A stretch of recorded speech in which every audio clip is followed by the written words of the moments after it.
اعوذ باللہ من الشیطان الرجیم بسم اللہ الرحمن الرحیم۔ ناظرین کرام السلام علیکم ورحمۃ اللہ وبرکاتہ۔ یوم مسیح موعود علیہ السلام کی مناسبت سے پروگرام لے کر ہم آپ کی خدمت میں حاضر ہیں۔ میرے ساتھ اس پروگرام میں شریک گفتگو ہوں گے مکرم مولانا سید کلیم الدین احمد صاحب اور مکرم مولانا تنویر احمد صاحب ناصر۔ ناظرین کرام، نبی کریم صلی اللہ علیہ وآلہ وسلم نے اسلام کے ادبار و تنزل کے وقت ایک مصلح ربانی کی آمد کی بشارت دی تھی، جو کہ مسیح اور مہدی کے لقب سے ملقب ہونا تھا۔ یحیی الدین و یقیم الشریعہ، کہ وہ دین کو زندہ کرے گا اور شریعت اسلامیہ کو از سر نو قائم فرمائے گا، اور وہ اسلام کو تمام ادیان پر غلبہ بخشے گا۔ اور آپ صلی اللہ علیہ وآلہ وسلم نے یہ بھی فرمایا کہ وہ مسلمانوں کی اصلاح کے لیے مامور ہوگا اور وہ اندرونی اور بیرونی اختلافات کے لیے حکم اور عدل ہوگا۔ اس موعود عالم کی بشارت دیتے ہوئے آپ صلی اللہ علیہ وآلہ وسلم نے یہ بھی فرمایا کہ فَإِذَا رَأَيْتُمُوهُ فَبَايِعُوهُ وَلَوْ حَبْوًا عَلَى الثَّلْجِ فَإِنَّهُ خَلِيفَةُ اللَّهِ الْمَهْدِي، یعنی اے مسلمانوں، جب تم اس کو دیکھو فَبَايِعُوهُ، تو اس کی بیعت کر لینا، وَلَوْ حَبْوًا عَلَى الثَّلْجِ، اگر تمہیں برف کے پہاڑوں سے گھٹنوں کے بل جانا پڑے، کیونکہ وہ فَإِنَّهُ خَلِيفَةُ اللَّهِ الْمَهْدِي، اس کی بیعت کرنا، کیونکہ وہ خدا کا خلیفہ ہے جو کہ مہدی ہے۔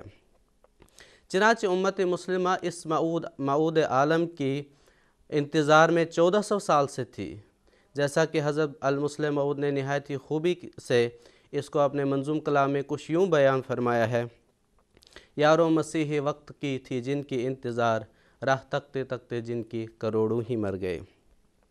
چنانچہ اللہ تعالیٰ نے اپنے وعدے کے موافق حضرت مرزا غلام احمد صاحب قادیانی علیہ السلام کو 14ویں صدی میں مسیح اور مہدی بنا کر مبعوث فرمایا۔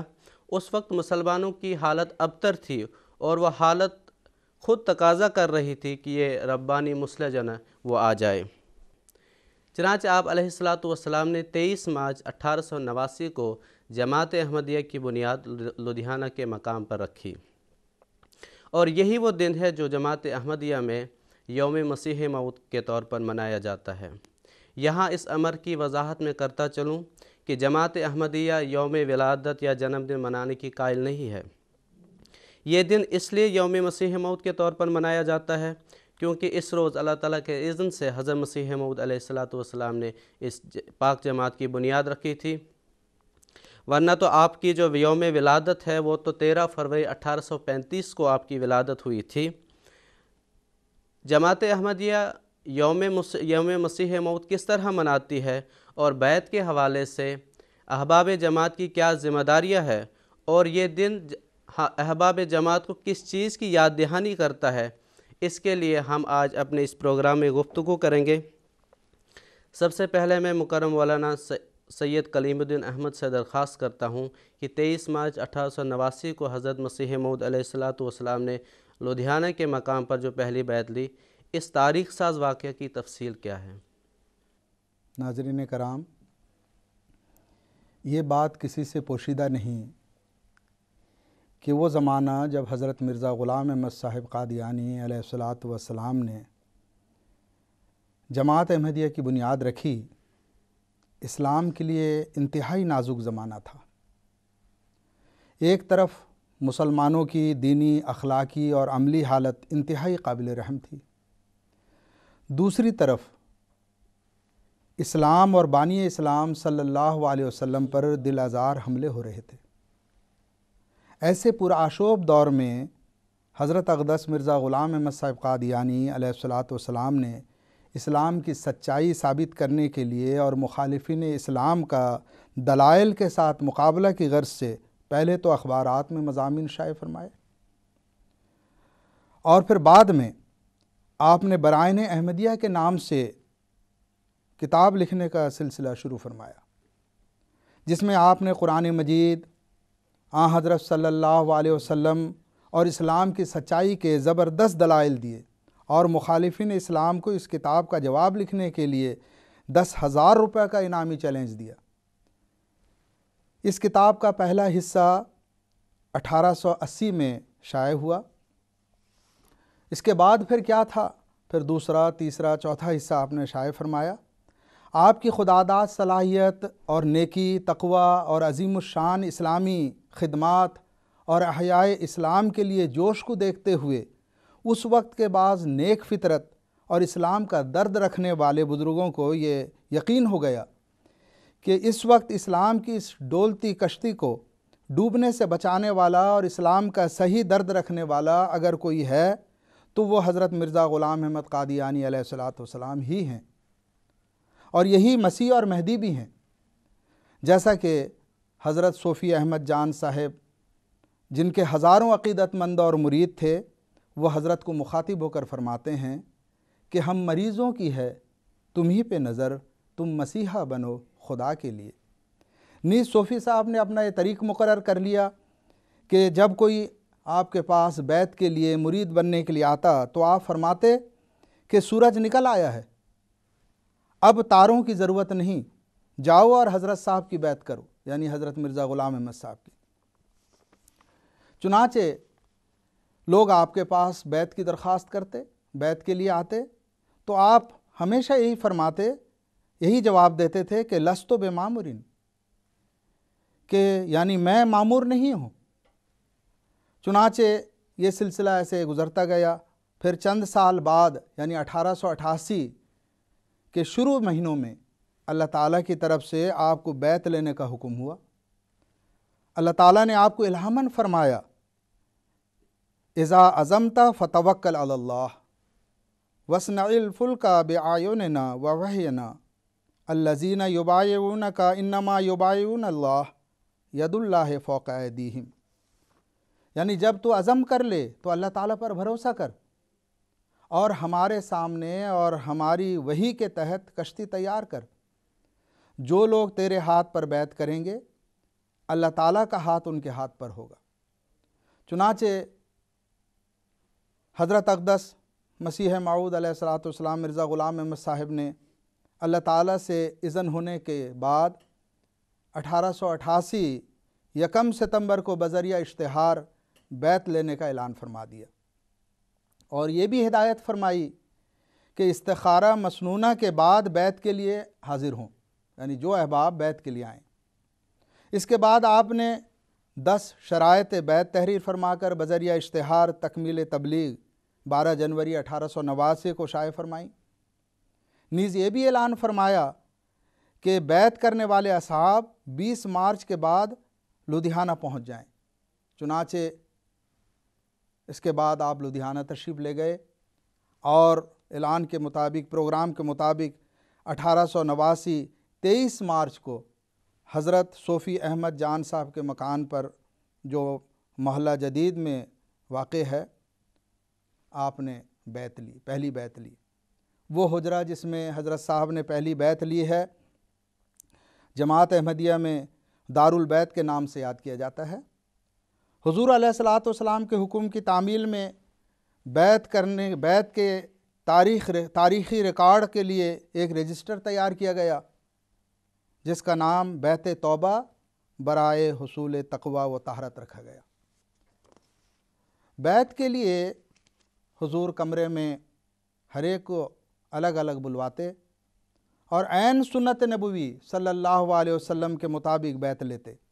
اس موقع پر خاکسار یہ بھی عرض کر دینا مناسب سمجھتا ہے کہ آن حضرت صلی اللہ علیہ وسلم کا یہ طریق مبارک تھا کہ آپ مردوں کے ہاتھ پر ہاتھ رکھ کر بیعت لیتے تھے، جبکہ عورتوں سے صرف زبانی اقرار کرواتے، اور خاص طور پر عورتوں سے یہ عہد لیتے کہ ہم شرک نہیں کریں گی، زنا نہیں کریں گی، وغیرہ وغیرہ۔ روایت کے مطابق پہلے دن جب حضور نے بیعت لی تو اس کے الفاظ اس طرح تھے کہ آج میں احمد کے ہاتھ پر اپنے تمام ان گناہوں اور خراب عادتوں سے توبہ کرتا ہوں جن میں میں مبتلا تھا، اور سچے دل اور پکے ارادہ سے عہد کرتا ہوں کہ جب تک میری طاقت اور سمجھ ہے اپنی عمر کے آخری دن تک تمام گناہوں سے بچتا رہوں گا، اور دین کو دنیا کے آراموں اور نفس کی لذات پر مقدم رکھوں گا، اور 12 جنوری کی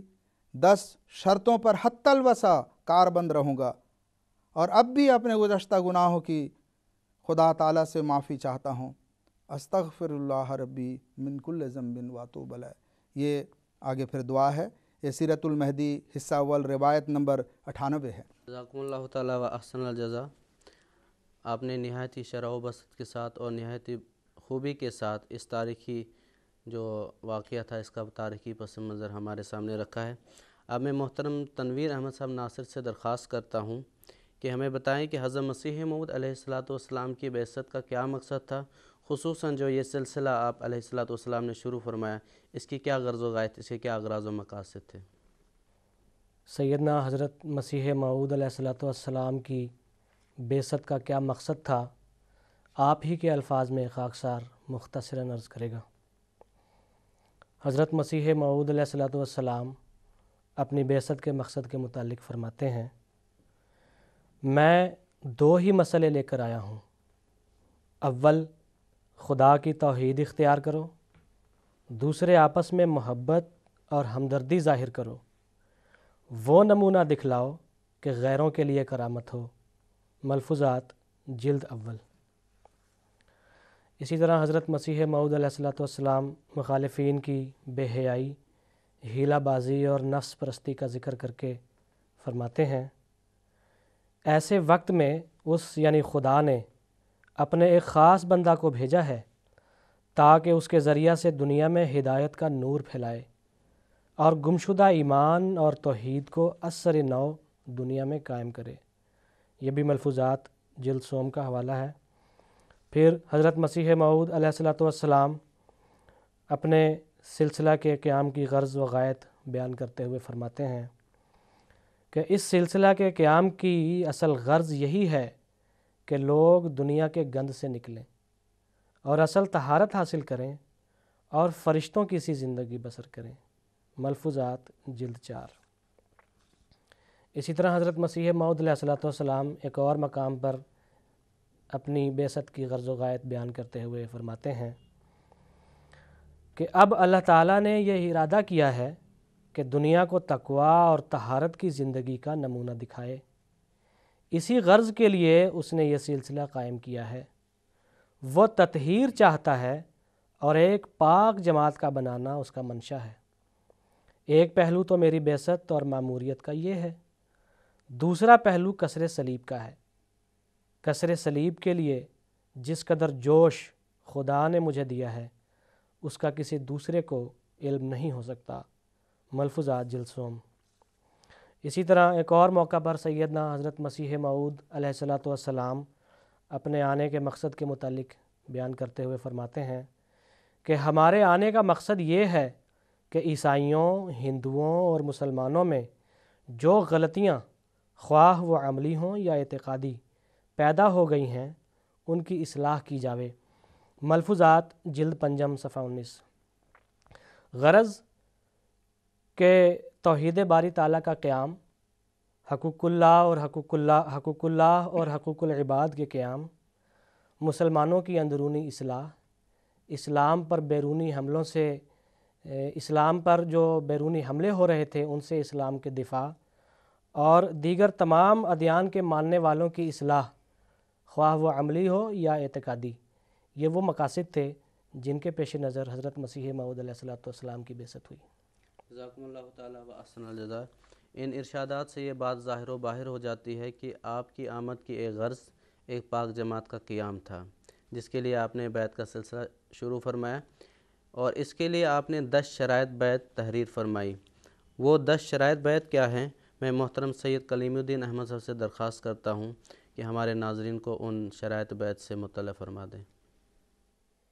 جیسا کہ پہلے میں بتا چکا ہوں کہ حضرت مسیح موعود علیہ السلام حضرت مرزا غلام احمد صاحب قادیانی علیہ السلام کو جب اللہ تعالیٰ کی طرف سے حکم ہوا بیعت لینے کے لیے تو آپ نے 10 شرائط بیعت تحریر فرمائی، جو اس طرح ہیں۔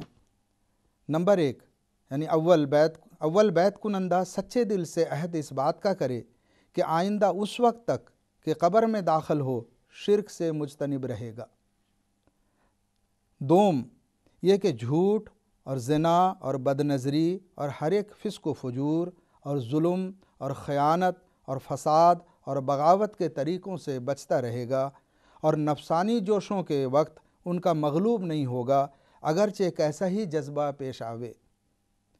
سوم یہ کہ بلا ناغہ 5 وقتہ نماز موافق حکم خدا اور رسول صلی اللہ علیہ وسلم کے ادا کرتا رہے گا، اور حتی الوسع نماز تہجد کے پڑھنے اور اپنے نبی کریم صلی اللہ علیہ وسلم پر درود بھیجنے اور ہر روز اپنے گناہوں کی معافی مانگنے اور استغفار کرنے میں مداومت اختیار کرے گا، اور دلی محبت سے خدا تعالیٰ کے احسانوں کو یاد کر کے اس کی حمد اور تعریف کو اپنا ہر روزہ ورد بنائے گا۔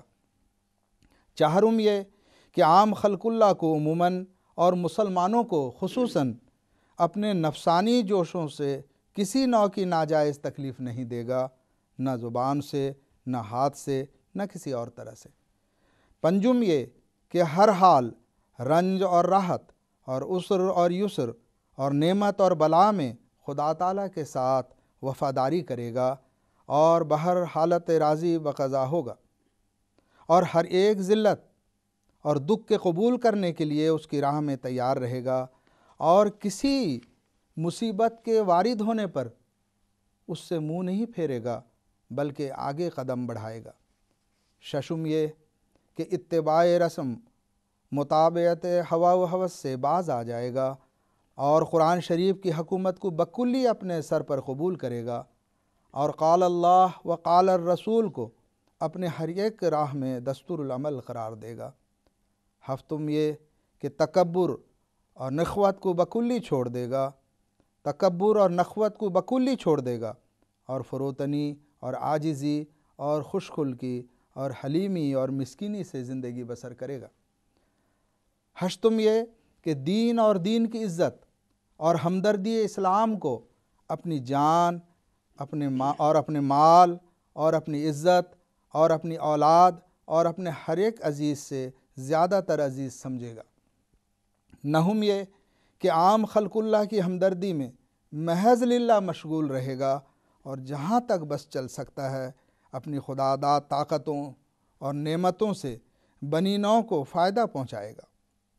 دہم یہ کہ اس عاجز سے عقد اخوت محض للہ بقرار طاعت و در معروف باندھ کر اس پر تا وقت مرگ قائم رہے گا، اور اس عقد اخوت میں ایسا اعلیٰ درجہ کا ہوگا کہ اس کی نظیر دنیاوی رشتوں اور تعلقوں اور تمام خادمانہ حالتوں میں پائی نہ جاتی ہو۔ تو یہ وہ 10 شرائط ہیں جو حضور علیہ الصلاۃ والسلام نے بیعت سے قبل آپ نے اشتہار تکمیل تبلیغ 12 جنوری 1889 کو شائع فرمایا کہ بیعت کرنے سے پہلے تاکہ یہ بیعت کنندہ اس بات کو پیش نظر رکھیں اور اس بات کا عہد کرتے ہوئے آپ کے ہاتھ پر بیعت کریں۔ جزاکم اللہ تعالیٰ احسن الجزا۔ تو ان شرائط کو جو قبول کرتا ہے وہ بیعت کرتا ہے، وہ سلسلہ احمدیہ میں داخل ہوتا ہے۔ تو یہ بیعت اصل میں کیا چیز ہے، اس کی حقیقت کیا ہے، اس کے کیا اغراض و مقاصد ہے؟ میں محترم تنویر احمد صاحب ناصر سے درخواست کرتا ہوں کہ بیعت کی حقیقت سے ہمیں روشناس فرمائیں۔ جزاکم اللہ احسن الجزا۔ بیعت کے معنی دراصل بک جانے کے ہیں، بیع خرید و فروخت کو بھی کہا جاتا ہے۔ چنانچہ اللہ تعالیٰ قرآن مجید میں فرماتا ہے، اعوذ باللہ من الشیطان الرجیم، ان اللہ اشتری من المؤمنین انفسہم و اموالہم بان لہم الجنہ، سورۃ التوبہ آیت نمبر 111۔ یعنی اللہ نے مومنوں سے ان کی جانوں اور ان کے مالوں کو اس وعدہ کے ساتھ خرید لیا ہے کہ ان کو جنت ملے۔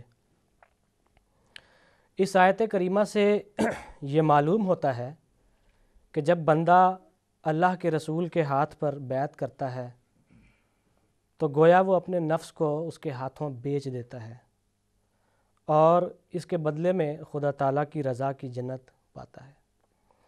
حضرت مسیح موعود علیہ الصلوۃ والسلام نے بھی بیعت کے انہی معنوں کو اپنی ملفوظات اور اپنی کتب میں واضح فرمایا ہے۔ چنانچہ حضرت مسیح موعود علیہ الصلوۃ والسلام ہی کے بعض حوالوں سے خاکسار بیعت کی حقیقت بیان کرے گا کہ بیعت کیا ہے اور اس کے اغراض و مقاصد کیا ہیں۔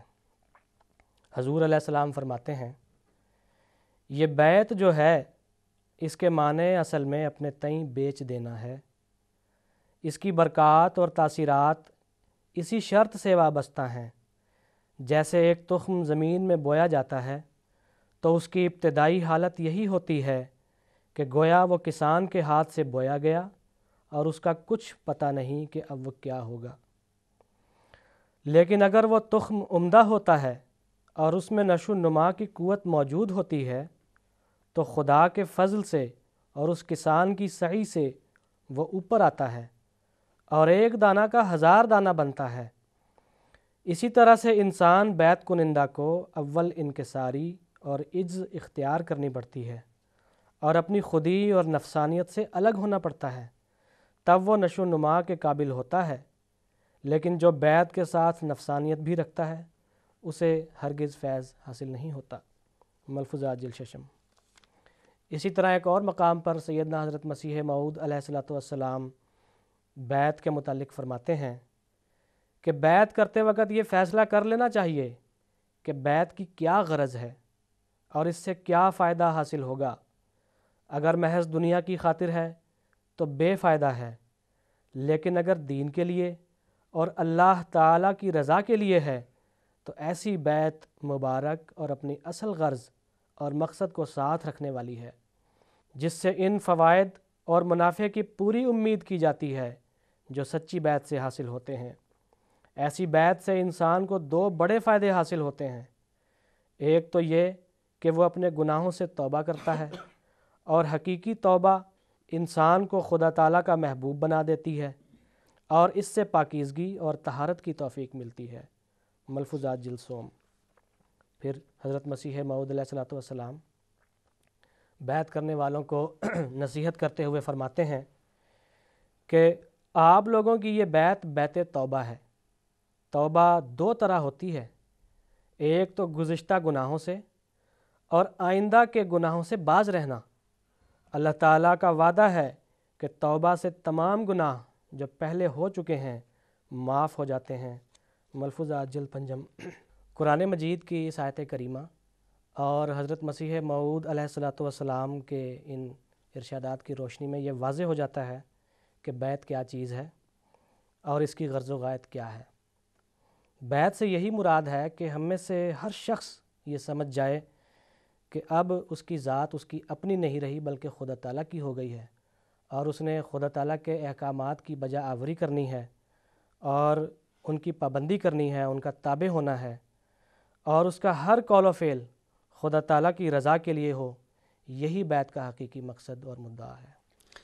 جزاکم اللہ تعالیٰ احسن الجزا۔ ان ارشادات سے یہ بات واضح ہو جاتی ہے کہ ظاہری بیعت کچھ چیز نہیں ہے جب تک دل کی عزیمت سے اس پر پورا عمل نہ ہو، اور عافیت کے حصار میں وہی شخص داخل ہوگا جو صدق دکھلاتا ہے۔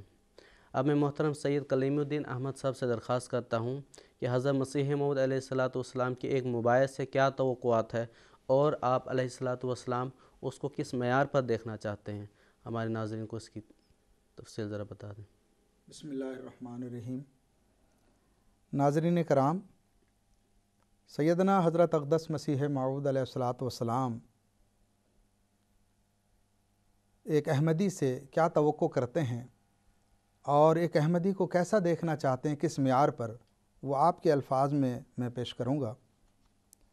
حضور فرماتے ہیں ہماری جماعت میں وہی داخل ہوتا ہے جو ہماری تعلیم کو اپنا دستور العمل قرار دیتا ہے اور اپنی ہمت اور کوشش کے موافق اس پر عمل کرتا ہے، لیکن جو محض نام لکھا کر تعلیم کے موافق عمل نہیں کرتا تو یاد رکھے کہ خدا تعالیٰ نے اس جماعت کو ایک خاص جماعت بنانے کا ارادہ کیا ہے، اور کوئی آدمی جو دراصل جماعت میں نہیں ہے محض نام لکھوانے سے جماعت میں نہیں رہ سکتا۔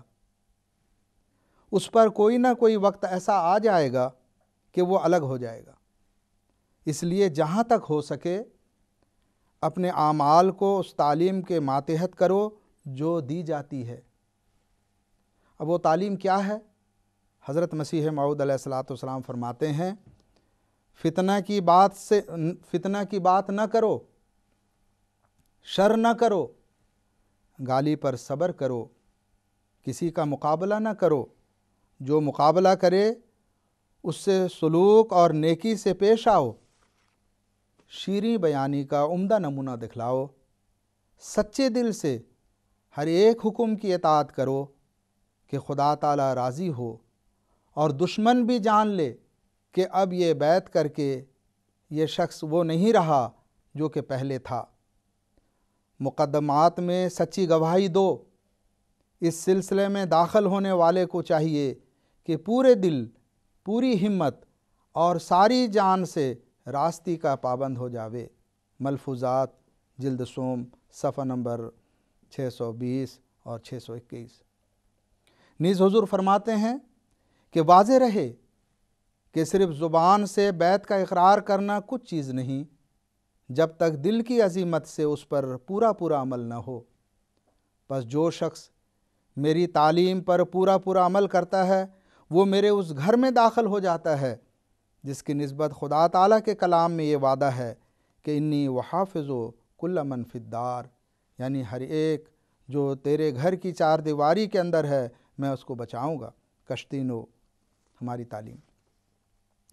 اسی طرح حضرت اقدس علیہ الصلاۃ والسلام فرماتے ہیں اپنی جماعت کو مخاطب ہو کر کہ اے وہ تمام لوگو جو اپنے تئیں میری جماعت شمار کرتے ہو، آسمان پر تم اسی وقت میری جماعت شمار کیے جاؤ گے جب تقوی کی راہوں پر قدم مارو گے، سو اپنی 5 وقتہ نمازوں کو ایسے خوف اور حضور قلب سے ادا کرو کہ گویا تم خدا تعالیٰ کو دیکھتے ہو، اور اپنے روزوں کو خدا کے لیے صدق کے ساتھ پورے کرو۔ ہر ایک جو زکوٰۃ کے لائق ہے وہ زکوٰۃ دے، اور جس پر حج فرض ہو چکا ہے اور کوئی معنی نہیں وہ حج کرے۔ نیکی کو سنوار کر ادا کرو اور بدی کو بیزار ہو کر ترک کرو۔ یقیناً یاد رکھو کہ کوئی عمل خدا تک نہیں پہنچ سکتا جو تقوی سے خالی ہے۔ ہر ایک نیکی کی جڑ تقوی ہے، جس عمل میں یہ جڑ ضائع نہیں ہوگی وہ عمل بھی ضائع نہیں ہوگا۔ کشتی نو۔ نیز حضور اپنی جماعت کو نصیحت کرتے ہوئے یہ بھی فرماتے ہیں کہ یاد رکھو ہماری جماعت اس بات کے لیے نہیں ہے جیسے عام دنیا دار زندگی بسر کرتے ہیں، نرا زبان سے کہہ دیا کہ ہم اس سلسلہ میں داخل ہیں اور عمل کی ضرورت نہ سمجھی۔ خدا تعالیٰ نے مجھے اصلاح کے لیے کھڑا کیا ہے، پس اب اگر کوئی میرے ساتھ تعلق رکھ کر بھی اپنی حالت کی اصلاح نہیں کرتا اور عملی قوتوں کو ترقی نہیں دیتا بلکہ زبانی اقرار ہی کو کافی سمجھتا ہے، وہ گویا اپنے عمل سے میری عدم ضرورت پر زور دیتا ہے۔